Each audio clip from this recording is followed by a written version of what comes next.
I'm going to tell you a story, but the first thing you have to understand is time doesn't work the way you think it does. You can call me horrible because I'm the one who's talking to you. Welcome to the cult. Now, oh, my mouse is I ran out of recharge battery. I use rechargeable batteries. So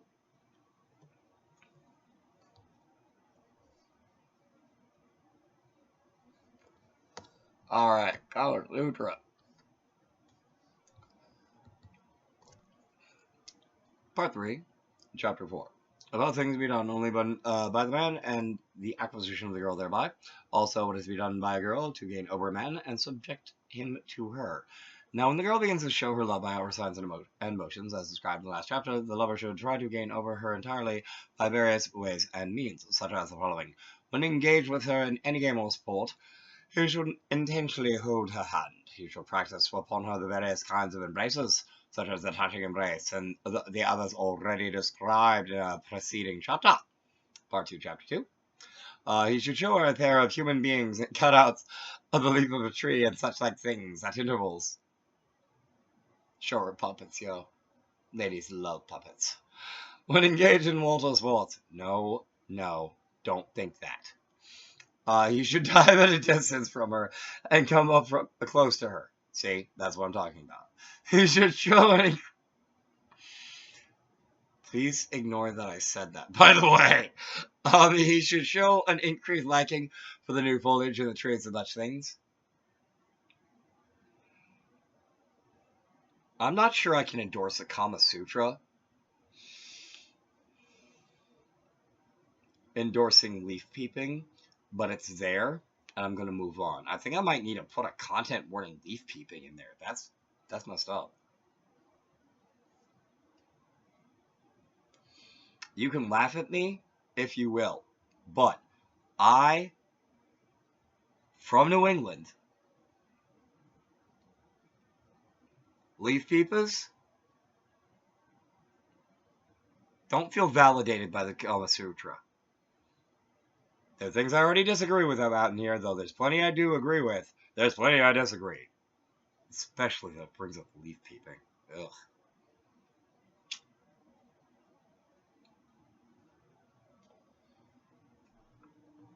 That's indecent that it brings up leaf peeping.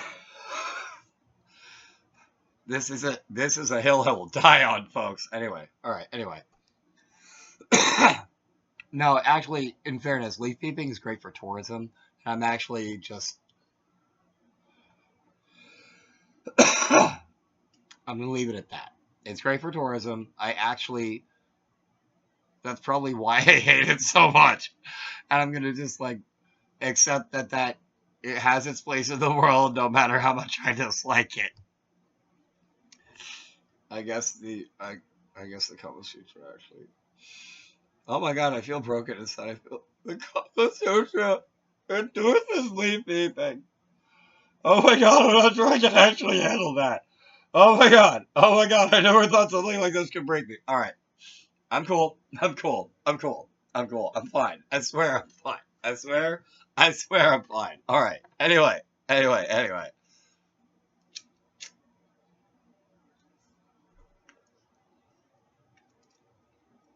I'm not gonna solve it up karate, but I still promise you, I'm fine. I'll learn to cope with time. I will. I will. I died a little bit inside, but I'll get better soon, I promise. Anyway. He should describe to her the pangs he suffers on her account. He should relate to her the beautiful dream that he has had with reference to other women. To other women? Look, alright. I won't try to say too much about that, considering how much I hate leaf peeping. But I am suspicious that those two things are so close together. At parties and assemblies of his caste, he should sit near her and touch her under some pretense or other, having placed his foot upon hers. You should slowly touch each of her toes and reach her and press the end of the nails. I guess that's where footsie comes from. If successful in this, he should get a hold of her foot with his hand and repeat the same thing. You should also press the finger of her hand between his toes, and when she happens to be washing her feet, and whenever he gives her anything to her and takes anything from her, he should now show her manner and look to how much he loves her. All right, I'm gonna. Wow, I spent a lot of time freaking out about Peeping, apparently. He should sprinkle water in the water brought for rinsing his mouth, and when alone with her in a lonely place or in darkness, he should make love to her and tell her the true state of his mind without distressing her in any way. Like the way I just distressed myself. When he sits with her on the same seat, or bed with it, he should say to her, I have something to tell you in private. And then when she comes to hear it in a quiet place, he should express his love to her by the more than manner and by signs than by words. When he comes to know the state of her feelings towards him, he should pretend to be ill, and should make her come to his house to speak to him. He should pretend to be sick, ask her to come nurse you to get better. That's a legit scam, yo! Anyway, not that I'm saying you should be scamming girls like that, because scamming ain't cool, but yo, that is scary good. Anyway, where is it? There he should intentionally hold her hand and place it on his eyes, and pour it under the pretense of preparing some medicine for him. He should ask her to do the work in the stake in the following words. This work must be done by you and by nobody else. Try to give her an idea what it's like to take care of you when you're married. That's my read of that. And since I'm just reading it now, I guess actually at this point it's a warm read instead of a cold read, but like still. Even though like it is a cold read in the time, this is literally the first time I read this. It's a warm read at this point because about far into the Kama Sutra is. I think I'm at hot read by the time I get to like part 5. All right. Anyway, when she wants to go away, he should let her go with an earnest request to come and see him again, please. I won't ask you to stay, but please return. I think I might die without you. Milk it, yo. Do hey. Milk it, but just right. Anyway, after this, when she begins to see him frequently, he should carry on long conversations with her. Paul says, Gota Muka, though a man loves a girl ever so much, he never succeeds in winning her without a great deal of talking. At last, when the man finds the girl completely gained over, he may then begin to enjoy her. And as for the saying that the woman grows less timid than usual during the evening, at night, and in darkness, and are desirous of congress at this time, and do not oppose men then, and should only be enjoyed at these hours, it is a matter of talk only. Actually, at that point, I think it's a matter of action, but I'm not going to say the word safe and different. When it's impossible for the man to get on his endeavors alone, he should, by means of the order of a nurse, okay, or of a female friend in whom she confides, cause the girl to be brought to him without making known to her his design, and he should then proceed with her in the manner above described. Or he should, in the beginning, send his own female servant to live with the girl as her friend, and then she'll gain over her by her means. Oof, oh. Sending a servant to become her friend? That's an unacceptable kind of crime, in my opinion. Just saying. That's my commentary. I'm putting it at that.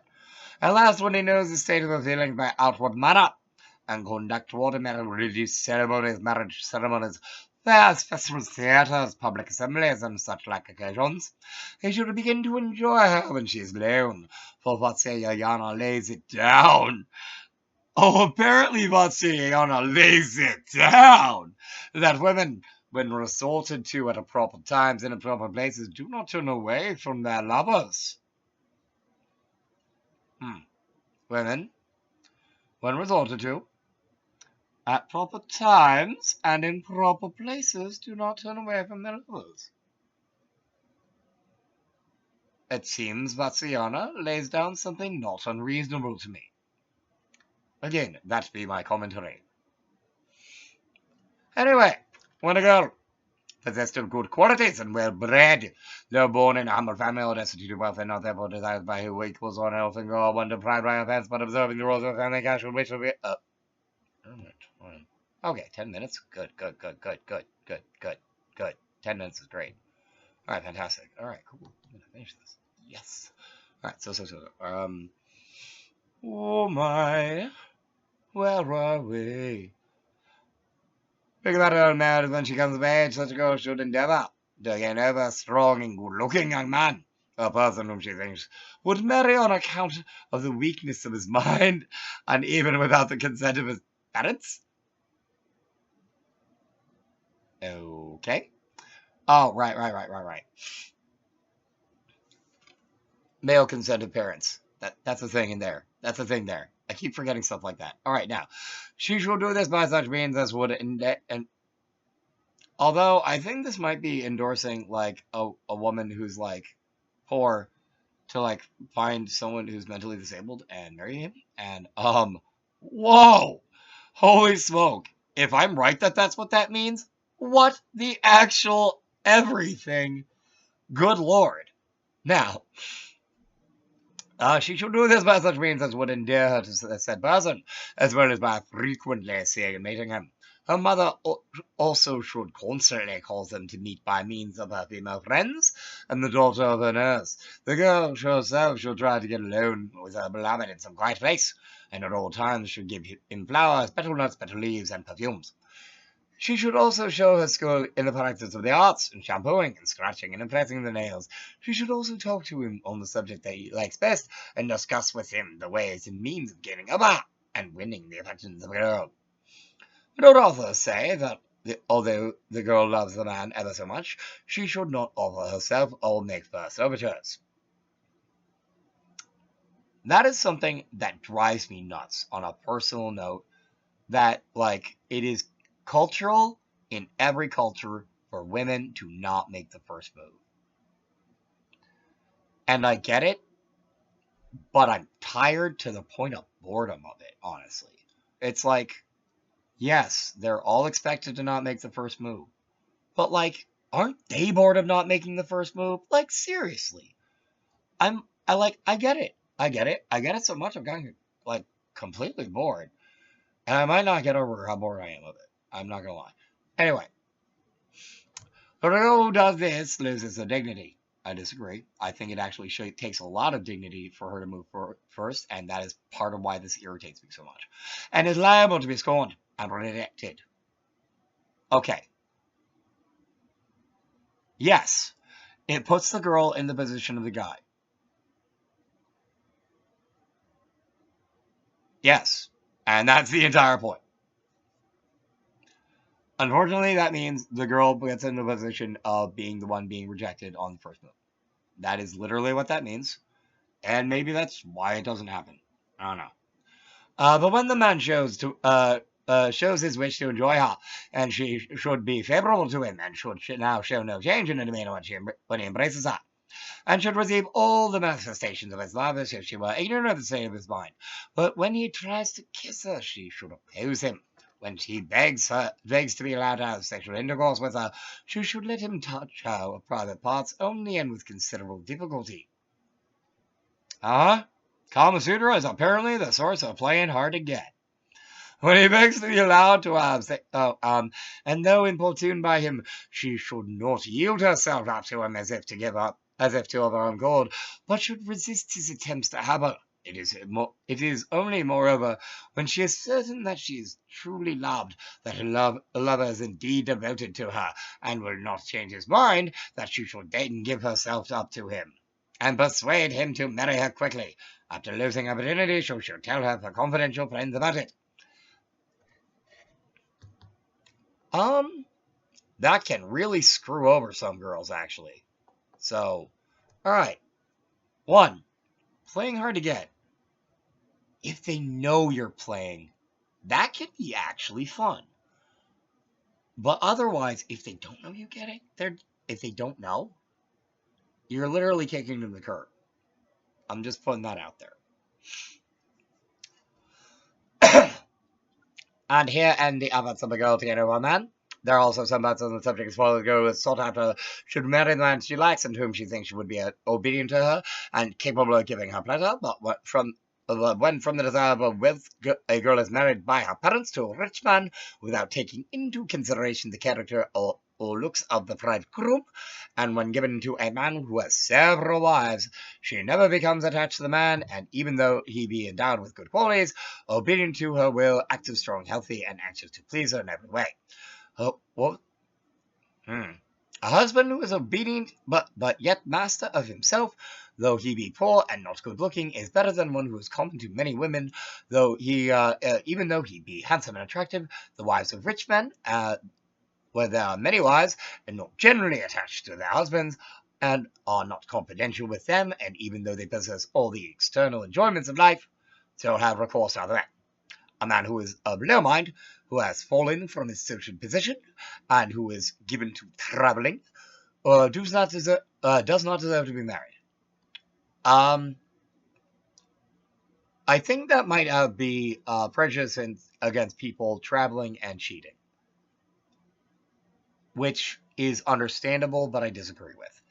Neither does one who has many wives and children, or one who is devoted to sport or gambling, and who comes to his life only when he likes. Well, that is some of the best advice ever. I'm not joking. Of all the lovers of the girl, he is only her true husband who possesses the qualities that are liked by her, and such husband only enjoys real superiority over her because he is the husband of love. All right, this is Oracle. Wow, there is a lot to unpack there. Thank you for watching. Peace out there. If you agree with any of my commentary, or agree more with the context of there than etc., please feel to comment in the thread below. Thank you for watching. Peace out, though.